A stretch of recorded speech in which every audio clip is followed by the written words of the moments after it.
I was thinking over the weekend, man, all month long, I haven't talked anything Halloween. And here we are in the red zone for spooky week. I should talk about something scary. And I'm trying to come up with something. And I thought, you know what? I can't come up with anything scarier than what's going on in New York City these days. But according to you guys, this is the number one most common message I'm getting these days in the inbox. Why should we care about what happens to New York City? Why? They voted for it themselves. Let them suffer. All right, I get it. I totally understand it. But here's the thing. What happens there is a massive, massive win for the loons. I mean, that thing over the weekend, that thing last night was like a commie convention. And I mean that. That's exactly how you have to identify it. They keep trying to, in fact, this is a slogan from Mamdani, who's going to be the mayor. There's an actual printed out slogan they're carrying around signs. It's on the campaign office. Socialism for the people. Oh, communism light. Okay, that's fine. But all was revealed. And you actually should care. And it actually is scary. But there's hope here. Wouldn't worry about it. But don't let them try to tell you anything other than what it is. But we will talk about some Halloween stuff. You know what's really scary? Are you smart? Did you wait to buy candy if you partake until this week? Well, the sticker shock is just hitting you now. The candy prices are insane. Anyway, that's how we're going to lighten this thing up. But anyway, thanks for finding it on the replay as well. An audio podcast, wherever you like to get your podcasts. Wicked Radio is here on live replay as well. But let's get right to it and jump right into this thing. Now, we're not going to spend a lot of time on the guy's speech. You've heard it all before, right? People who follow me, you're news savvy, you're into information, you know the whole thing. We don't have to spend a lot of time about what Mamdani's all about, right? It's the free health care, free food, free housing, free this, free that, right? I mean, we all know. Here is what we stand for, my friends. We are going to freeze the rent for more than 2 million rent-stabilized tenants. All right, I'm not going to spend a lot of time on what he said because we've all heard it now. The guy, I don't think there's anybody outside of Trump in the world of politics that's gotten more press coverage, mainly because of New York and because of what he is, and he's a media darling these days. And let's give credit where it's due. That guy is great on TV, he just is. And he sells the message to the uninformed masses, and it just sounds so great, and it's amazing. But who else was there? Of course, AOC was there. This, I'm going to warn you now, you're going to lose some brain cells early in the week after listening to this. But we must remember, in a time such as this, we are not the crazy ones, New York City.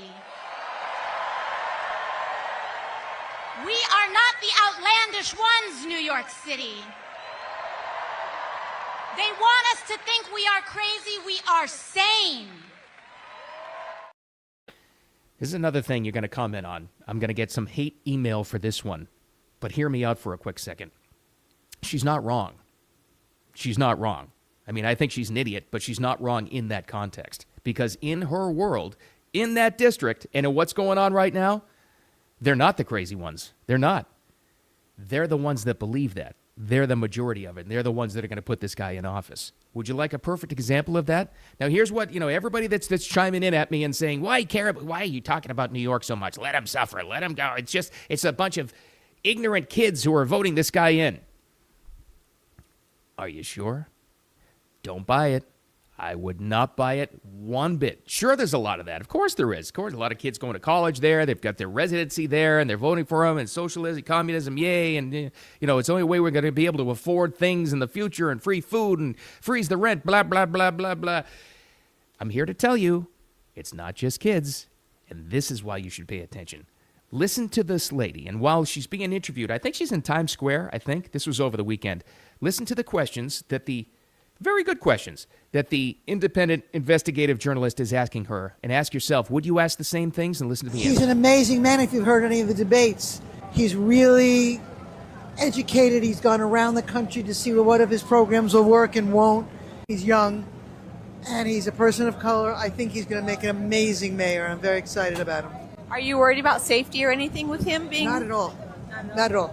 Because I think he's got it right. I think the police are the police, and we need social workers to deal with mental health problems. And he's going to have an office of safety, and he's going to have in communities where they should be. So I'm excited about it. Are you worried? Okay. You think she's alone? That was like the one boomer who's going to vote for this guy, who's excited about it, carrying around a sign campaigning for the guy. You think she's alone? I would think differently than that. And that's why you should care. Now, multiply that by how many millions like her, just like her, are around the country. They don't live in New York. They live in Chicago. They live in the suburbs. They live in the South. They live out west for sure. And they're thinking the same thing. And maybe they saw that. Maybe they saw her interview and they said, yeah, you know what? I think that guy does have some good ideas. Don't buy this line that it's just uneducated kids who are voting for this guy. It has a very strong appeal among all demographics, and that's what's scary because it's a reaction. It's a reaction to these things always work in, points and counterpoints. And this guy's the counterpoint to law and order and common sense and fiscal responsibility and supporting the police and all his wacky freaking ideas to everybody that's not living there. But there's a lot of people like that. So don't buy this line that this is just a bunch of kooky kids that are voting for this guy. And now it's too late. Now there's a bunch of Democrats who are out there saying that we can't, we've gone too far. Oh, and it's just too much.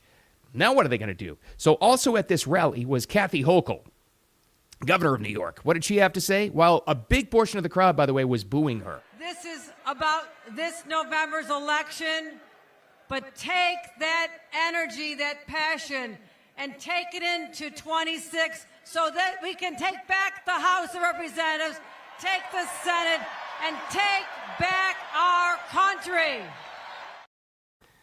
Our country. Our country. These are dark days, they all like to say. That's what Biden's going around the country these days saying. These are dark days. You know why it's dark? Because all of their corruption and their tyranny has been exposed. That's why it's dark. It's dark for them. But exactly what you what she said right there is why everybody should be concerned. Because that's the whole plan. If you think this is going to be isolated to New York, and who knows how long this is going to last, whatever. This is the exact plan they're going to try to use in every major city and area throughout the entire country. And yeah, that is scary because it has very strong appeal. Remember that. Because mostly what you see are young kids who are all gung-ho and all you saw in the crowd. Don't forget that lady carrying the sign in Times Square, that boomer. What is she, like 60 plus? Remind yourself how many people like that are out there. But if you ran into that lady, I don't know, 60 plus, whatever. She seemed very nice, actually. Doesn't seem like a violent radical.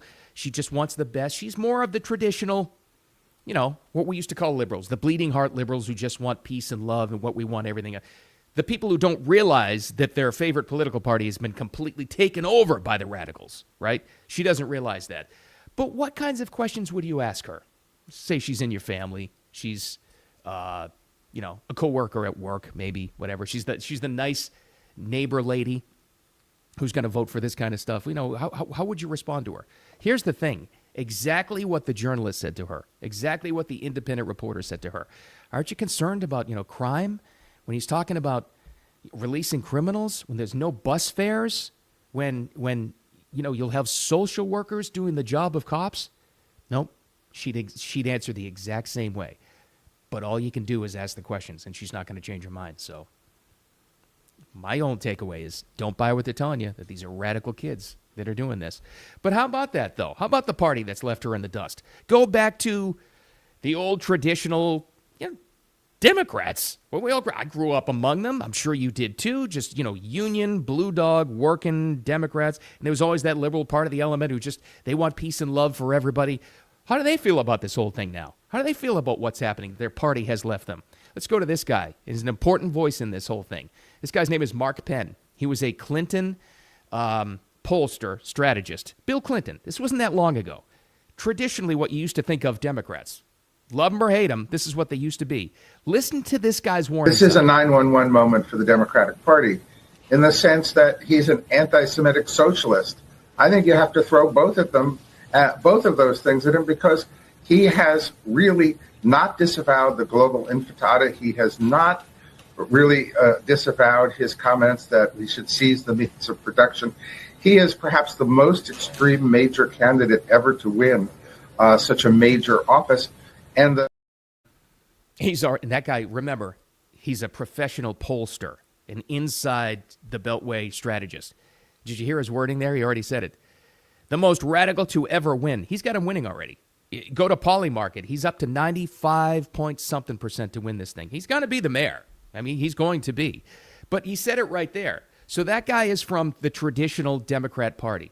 But the leaders of that party let this in. They couldn't win anything else. They were falling apart, so they let this in. People like Chucky Schumer, they said, well, we just got to let the squad do their thing and whatever, completely not realizing that the extreme left wing, over the cliff left wing, is going to take over their party. And now here they are, and they can't do anything about it. But he said something important there as well. He said it's a 911 moment for the Democrat Party. It's probably too late for them.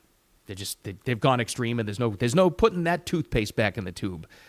But let's go from 9/11. Let's go from 911 to actual 9/11, because Mamdani, I'm not going to play it again for you. It was gross. He came out with this statement over the weekend that is, the criticism of me. It's the real danger we faced after 9/11 in New York City was Islamophobia, and he told this story, which by the way has been completely debunked, about his aunt was afraid to go on the bus after 9/11, as if they were the real victims, right? So this is the other thing they're going to try to tell you, is that any criticism of this guy, like Mark Penn just said right there, of calling him what he is, he's an anti-Semitic, he said socialist, I'll say communist.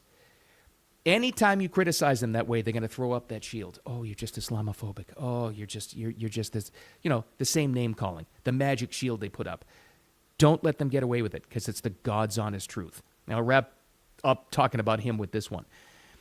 One thing for sure I figured out in my time on Earth was that the apple doesn't fall far from the tree. Now, when you grow up with parents that have a certain opinion, you can either agree with them or you reject against it. But what's true is you've heard it your whole life. And I don't care what you say, it has an effect. Did you see the unearthed video of Mamdani's father? Now, who brought him to the country? Here's what he thinks of the country. This is the guy that raised the next mayor of New York City. He hates America. America is the genesis of what we call settler colonialism. And the American model was exported all around the world. Abraham Lincoln generalized the solution of reservations. They herded American Indians into separate territories. For the Nazis, this was the inspiration. Hitler realized two things. All right, I can't listen to that anymore. But there you go. That was only in 2022. It was 3 years ago. Mamdani's pop, old pop. Hey, hey, let's go to the ball game and tell me how much you hate America, Dad. Don't tell me that apple doesn't fall far from the tree. Oh, that's anybody asking him? Is there any free press that's asking him about that? By the way, you were raised by this guy that hates the country and says America was the inspiration for the Nazis in Nazi Germany. Any comment on that? And then he'll deflect and just say, "Oh, I don't agree. I'm socialism for the people." Okay, right. But keep telling me we shouldn't be concerned about New York City. Okay, but it is what it is. But the only thing you can do is be aware of it, and don't be afraid to call it out for what it is, and don't worry about the name calling. They throw that out there so much, you dare criticize these radical lunatics, they'll call you every name in the book. But they've used it so much, the names don't matter anymore. Oh, you're a racist. You're a transphobe. You're an Islamophobe. So what? Let it brush off your sleeve. They're using that technique so that you don't dare criticize them. That's why I say be concerned about New York City, but whatever. We'll see how it all works out. All right, let's get out of that and get into something fun. I think fun, but actually kind of scary. You ready for this? Now, if you're smart, unlike me, you've waited at least this long to buy your Halloween candy. If that's something you do, if you're in a neighborhood where kids come to the door and the trick-or-treat and all that good stuff. If you have bought candy, and hopefully you haven't gone through your bags already and you have to restock. I mean, that happens too. I've fallen victim to that as well. You can never buy it too early. You've discovered what all of us have. Now, I think it's higher than this, but there's some new research out there that shows us that Halloween candy prices are 10.8% higher. They can't round it up. 10.8% higher this year than last year. Now, here's the malarkey part of this. They say they're less chocolatey this year due to high cocoa prices. Okay. All right. That I'm not buying at all. Because, I don't know, maybe it's not right, but in my own little brain, I've always kind of assumed that all Halloween candy was baked or made or concocted, whatever the hell it was, in 1969 or something. I don't buy that this is brand new, fresh Less chocolatey Halloween candy. I don't know. We'll see. But careful of those sticker shock prices out there because they are there. Now let's get to something. What is your real fear for spooky season? This, to me, was actually amazing. And I think it goes to show you, first of all, the state of the world, but also, I think you should take this as good news. I really do. I think you should take this as a positive. So I got to get the Research Institute correct. This is from Chapman University. They did an online poll, and they claim that they interviewed thousands of people. That's usually like 1,500, 2,000 people. All right, let's take their word for it. And because it's spooky season, and they're trying to get some publicity for their research department, they asked people, what terrifies you the most this spooky season? And you're going to think people are going to talk about like fears of, falling, fears of, public speaking. No, the answers were incredible. And this goes to show you how information-based and how on top of things most people, general people are these days, right?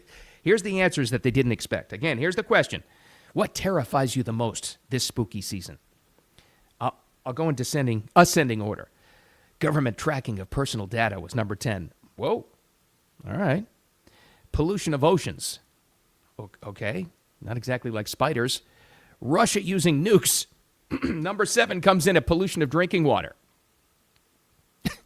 I don't think Chapman University expected these answers. Number 6, the U.S. becoming involved in another war. Number 5, then they get into the personal stuff. People you love dying. Well, sure. Then it goes back into issues. Number 4, cyber terrorism. Economic financial collapse. Yeah, if you buy too much candy. Number 2, people you love becoming seriously ill. Interesting, that's always a top 3 fear of people, right behind public speaking, which is amazing. But what's number 1? Okay, now you get a sense for what some of the answers are of regular people out there and what they're actually afraid of. And again, I don't think Chapman University expected these answers. What's the number 1 answer? Again, they claim to have interviewed a couple of thousand people over the phone on this. Americans have the number 1 fear of, and by 69%, by the way, here's the answer: corrupt government officials. Now you see a goofy little survey like this about spooky season and what people are afraid of during the month of October for Halloween, and their number 1 answer is corrupt government officials. I hear that and I think, I think the whole Doge effort really did make a dent in getting people aware of what kind of things have been happening in our government. But that's good news. This is why I say that's a good takeaway. People are more aware these days, and if they're afraid of it, they'll support efforts to get rid of it. Corrupt government officials, my God. All right, that's the takeaway. Why, Bill? Why are you so concerned about New York City? Don't let it stop you. If you want to have that attitude, absolutely fine, but just be aware. Be aware if it can happen there. Trust me, they're taking this as a massive win. If it can happen there, it can happen in any city in the country.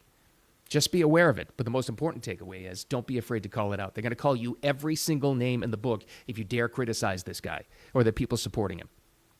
Here's your answer to it. Don't care.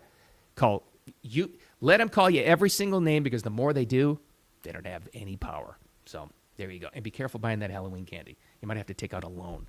Whew, what a Monday. Hopefully lighter tomorrow. We'll find out. I'll find some more spooky Halloween stuff for you that's not like the Chapman University study. But with all that said, thanks for finding the podcast as well. Lives on and replay on all these channels, all your favorite channels, audio podcasts as well, wherever you like to get those. And Facebook people, make sure you like and share as well. Thanks for hanging out with me. And make it a wicked awesome Monday. I'll talk to you tomorrow.